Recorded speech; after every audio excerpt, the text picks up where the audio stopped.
Hello students, आज हमारा electrochemistry का लेक्चर नंबर 11 है। इसमें हम पढ़ेंगे गिब्स फ्री एनर्जी और सेल पोटेंशियल, मतलब ईएमएफ ऑफ ए सेल में रिलेशनशिप। लास्ट टाइम हमने इक्विलिब्रियम कांस्टेंट और ईएमएफ ऑफ सेल में रिलेशनशिप डिराइव किया था। अब हम पढ़ेंगे गिब्स फ्री एनर्जी और ईएमएफ ऑफ ए सेल में रिलेशनशिप। इसका हम फॉर्मूला डिराइव करेंगे। तो शुरू करते हैं। हमने अपनी +1 क्लास में थर्मोडायनेमिक्स चैप्टर पढ़ा था, तो वो नॉलेज हमें यहाँ पे यूज करनी है। थर्मोडायनेमिक्स में हमने क्या पढ़ा था कि useful work obtained by a system is equal to decrease in free energy, means decrease in Gibbs free energy. ठीक है, कि जो कोई भी सिस्टम है उसमें जो यूजफुल वर्क डन होता है वही decrease in Gibbs free energy के इक्वल होता है। तो हम क्या लिख सकते हैं, useful work obtained by system को हम W यूजफुल लिख सकते हैं, is equal to decrease in free energy. तो डिक्रीज के लिए हम नेगेटिव साइन लगाएंगे और फ्री एनर्जी जो है उसको हम G से डिनोट करते हैं। ठीक है, तो डिक्रीज इन फ्री एनर्जी को हम किससे डिनोट करेंगे, -ΔG। तो हम क्या लिख सकते हैं, W useful is equal to -ΔG। ΔG क्या है, decrease in free energy, -ΔG is decrease in free energy. ये हमें कहां से पता लगता है, ये सब हमने थर्मोडायनेमिक्स चैप्टर में स्टडी किया था अपनी +1 क्लास में। तो इस रिलेशनशिप को हमें लेकर चलना है, ये आपको ध्यान रखना है। Useful work done in a system is equal to -ΔG। तो हम इसको इस तरह भी लिख सकते हैं, ΔG को पहले लिखते हैं, ΔG is equal to minus sign work done के आगे लगा दें, is equal to minus of useful work done by system. ठीक है, इस इक्वेशन को हमने इस तरह से लिख दिया, ΔG is equal to minus of useful work done in a system. अब हमारा जो सिस्टम है वो क्या है, सिस्टम क्या होता है, कोई भी चीज जिसको हम स्टडी कर रहे हैं, तो हमारा सिस्टम जो है वो क्या है, एक सेल है। ठीक है, हम एक सेल को स्टडी कर रहे हैं तो हमारा सिस्टम जो इलेक्ट्रोकेमिकल सेल होगा। अब सेल के अंदर यूजफुल वर्क डन कौन सा होता है, जो इलेक्ट्रोकेमिकल सेल होता है वो इलेक्ट्रिकल एनर्जी प्रोड्यूस करता है और उसी इलेक्ट्रिकल एनर्जी को हम यूज करते हैं। तो यूजफुल वर्क डन हमारे सिस्टम में जो कि एक सेल है वो होगा electrical work done by cell. ठीक है, जो इलेक्ट्रिकल वर्क होगा वही हमारा यूजफुल वर्क होगा जब हमारा सिस्टम क्या है, सेल। तो हम यूजफुल वर्क की जगह इलेक्ट्रिकल वर्क लिख सकते हैं। तो हमारी इक्वेशन जो है ये किस में कन्वर्ट हो जाएगी, ΔG is equal to minus of electrical work done by a cell, जो इलेक्ट्रोकेमिकल सेल है उसमें जो इलेक्ट्रिकल वर्क डन। ठीक है, तो यहां तक समझ आ गया। इसको हम डिनोट करते हैं इक्वेशन 1 से। अब हमें फिजिक्स की थोड़ी सी नॉलेज यूज करनी है। फिजिक्स में पोटेंशियल डिफरेंस जो होता है ΔV, वो किसके इक्वल होता है, वर्क डिवाइड में चार्ज, W डिवाइड में Q। ठीक है, ये ΔV क्या है, पोटेंशियल डिफरेंस। तो हमें तो W कैलकुलेट करना है, electrical work done by the cell calculate करना है। तो हम जो है W को राइट हैंड साइड पे ले आते हैं, ठीक है, लेफ्ट हैंड साइड पे, बाकी चीजें राइट हैंड साइड पे ले जाते हैं। तो जो W है वो क्या आ जाएगा, ΔV मल्टीप्लाई में Q, जो वर्क है वो किसके इक्वल हो जाएगा, पोटेंशियल डिफरेंस मल्टीप्लाई में Q चार्ज। तो W is equal to ΔV multiply में Q। ΔV पोटेंशियल डिफरेंस है, Q जो है चार्ज। अब हमारा सिस्टम क्या है, सेल है। तो सेल को मैंने एक बार सिंपली इस तरह से रिप्रेजेंट किया आपको समझाने के लिए, जैसे हमारे पास ये क्या है, एक सेल है। ठीक है, तो जो सेल होता है इलेक्ट्रोकेमिकल सेल, उसमें एक एनोड होगा एक कैथोड होगा। और एनोड में क्या होती है, ऑक्सीडेशन। ऑक्सीडेशन मींस वहां पे लॉस ऑफ इलेक्ट्रॉन होता है, तो इलेक्ट्रॉन्स जो है वो जनरेट होते हैं एनोड पे, और एनोड से कैथोड पे इलेक्ट्रॉन ट्रांसफर हो रहे हैं। इलेक्ट्रॉन का मतलब क्या है, चार्ज, चार्ज ट्रांसफर हो रहा है। तो ये हमें पता है, जो इलेक्ट्रोकेमिकल सेल होता है उसमें एनोड से कैथोड पे जो है चार्ज ट्रांसफर होता है इलेक्ट्रॉन्स की फॉर्म में। अब सपोज करो जो हमारा इलेक्ट्रोकेमिकल सेल है उसमें n moles of electrons transfer हो रहे हैं एनोड टू कैथोड। ठीक है, आपको पता है एनोड से कैथोड जो है, एनोड से कैथोड की तरफ इलेक्ट्रॉन्स मूव करते हैं, एनोड से कैथोड की तरफ इलेक्ट्रॉन ट्रांसफर होते हैं इलेक्ट्रोकेमिकल सेल में। और हमने क्या मान लिया कि ये हमारा जो इलेक्ट्रोकेमिकल सेल है इसमें n मोल्स ऑफ इलेक्ट्रॉन्स जो है उनका ट्रांसफर हो रहा है anode to cathode. n moles of electron means n moles of electrons, electron का क्या मतलब है, चार्ज, चार्ज का ट्रांसफर हो रहा है। ठीक है, अब ये Q की वैल्यू हमें निकालनी है, तभी हमारे पास W आ पाएगा। अब यहाँ पे Q की वैल्यू क्या है, n मोल्स ऑफ इलेक्ट्रॉन है, और 1 मोल की वैल्यू क्या होती है, होती है, 1 मोल इलेक्ट्रॉन अगर ट्रांसफर हो, इसका मतलब है 6.022 मल्टीप्लाई में 10⁻23 इलेक्ट्रॉन है, तो n की वैल्यू 1 हो जाएगी। 1 मल्टीप्लाई में इतने इलेक्ट्रॉन हो जाएंगे, लेकिन n मोल्स ऑफ इलेक्ट्रॉन है, 1 मोल की ये वैल्यू होती है 1 मल्टीप्लाई में 6.022 मल्टीप्लाई में 10⁻23, तो n मोल्स ऑफ इलेक्ट्रॉन की कितनी वैल्यू होगी, कितने नंबर ऑफ इलेक्ट्रॉन होंगे, n मल्टीप्लाई में एवोगैड्रो नंबर पुट कर तो 6.022 मल्टीप्लाई में 10⁻23, मतलब इतने इलेक्ट्रॉन्स ट्रांसफर होते हैं, 1 मोल में इतने इलेक्ट्रॉन्स होते हैं एवोगैड्रो नंबर के बराबर, तो n मोल्स में कितने होंगे, n मल्टीप्लाई में एवोगैड्रो नंबर के बराबर, ठीक है। तो इतने इलेक्ट्रॉन्स है, ये इलेक्ट्रॉन्स का नंबर आ गया, और एक इलेक्ट्रॉन पे चार्ज कितना है, 1.6 मल्टीप्लाई में 10⁻19 कूलम, ये एक इलेक्ट्रॉन पे चार्ज होता है। तो इतने इलेक्ट्रॉन्स पे चार्ज निकालने के लिए ये जो नंबर है n मल्टीप्लाई में एवोगैड्रो नंबर, इसको हमें एक इलेक्ट्रॉन के चार्ज से मल्टीप्लाई करना पड़ेगा, तो n मोल्स ऑफ इलेक्ट्रॉन्स पे जो टोटल चार्ज है वो आ जाएगा हमारा, ठीक है। अब 1 मोल ऑफ इलेक्ट्रॉन पे जो चार्ज होगा वो कितना होगा, एवोगैड्रो नंबर मल्टीप्लाई में 1 इलेक्ट्रॉन का चार्ज, क्योंकि ये 1 मोल इलेक्ट्रॉन है, ठीक है, और ये 1 इलेक्ट्रॉन का चार्ज है, तो 1 मोल ऑफ इलेक्ट्रॉन का चार्ज इन दोनों की मल्टीप्लिकेशन से आता है, जो कि किसके इक्वल होता है, फैराडे कांस्टेंट के इक्वल।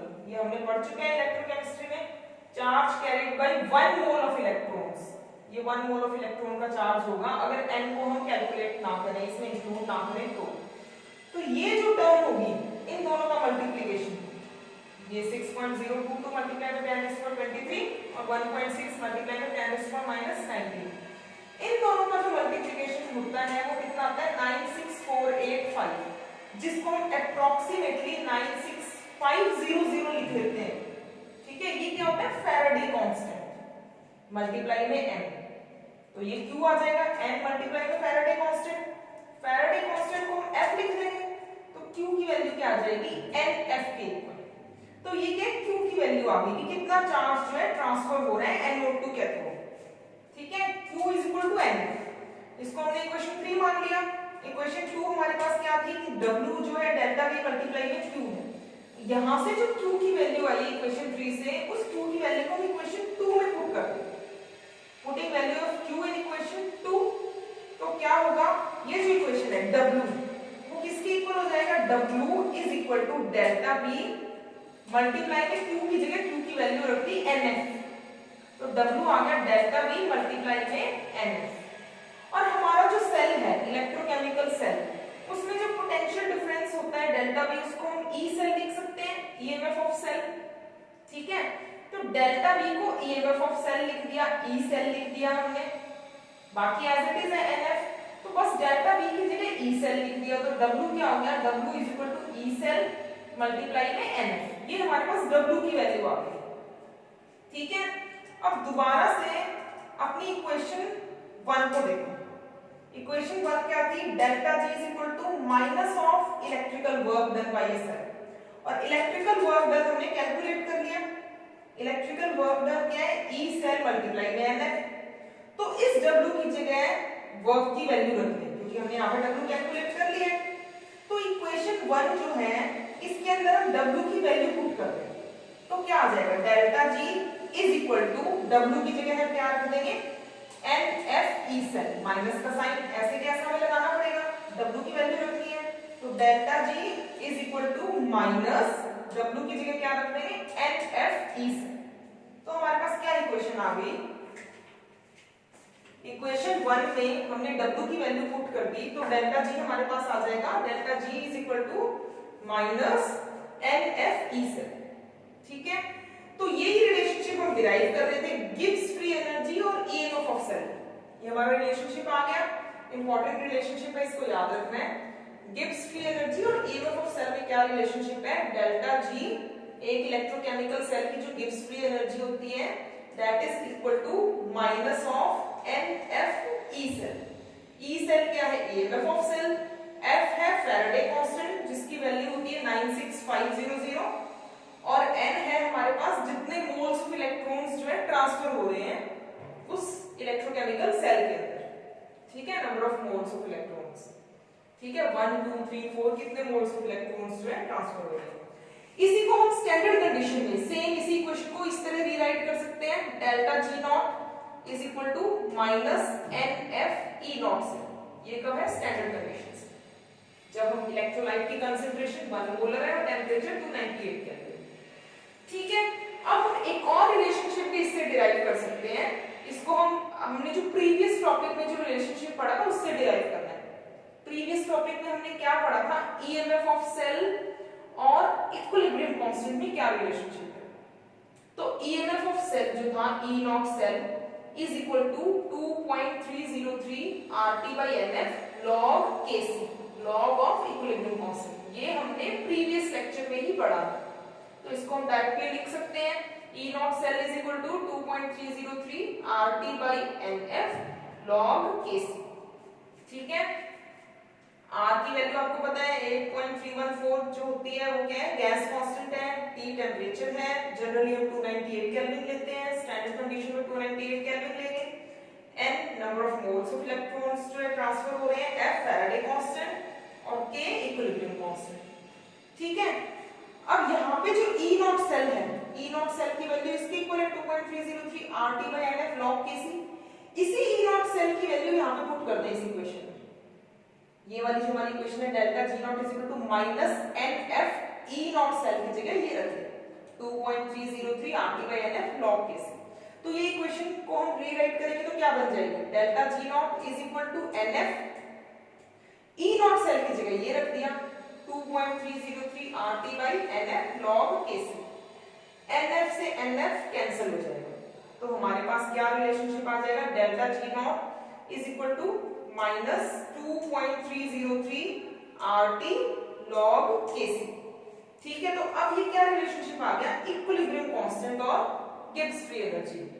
ठीक है, तो गिब्स फ्री एनर्जी जो है डेल्टा G नॉट की किसके इक्वल होती है? Is equal to minus of 2.303 RT log Kc।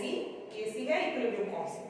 देखो इससे क्या होता है, अगर हमें E नॉट सेल पता है, ठीक है, E नॉट सेल पता है और N की वैल्यू हमें पता है, E नॉट सेल तो हम बहुत इजीली कैलकुलेट कर सकते हैं। सिर्फ हमें क्या पता होना चाहिए? E नॉट सेल को कैलकुलेट करने के लिए रिडक्शन पोटेंशियल ऑफ कैथोड और रिडक्शन पोटेंशियल ऑफ एनोड, क्योंकि E नॉट सेल जो होता है EMF ऑफ सेल वो क्या किसके इक्वल होता है? Reduction potential of cathode minus में रिडक्शन पोटेंशियल ऑफ एनोड के इक्वल होता है। तो ये तो वहां से कैलकुलेट हो जाएगा। F की वैल्यू हमें पता ही होती है, तो हम बहुत easily Gibbs free energy calculate कर सकते हैं सिर्फ E नॉट सेल पता होने पर। ठीक है, जब गिब्स फ्री एनर्जी निकल जाए तो इस इक्वेशन को यूज करके गिब्स फ्री एनर्जी हमें पता है, R की वैल्यू पता है, टेम्परेचर 298 केल्विन है या टेम्परेचर की वैल्यू गिवन है, तो हम इक्विलिब्रियम कांस्टेंट कैलकुलेट कर सकते हैं।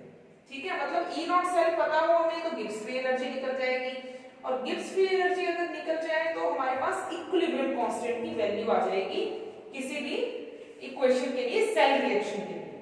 ठीक है, उस सेल रिएक्शन के लिए इक्विलिब्रियम कांस्टेंट हम यहां से कैलकुलेट कर सकते हैं।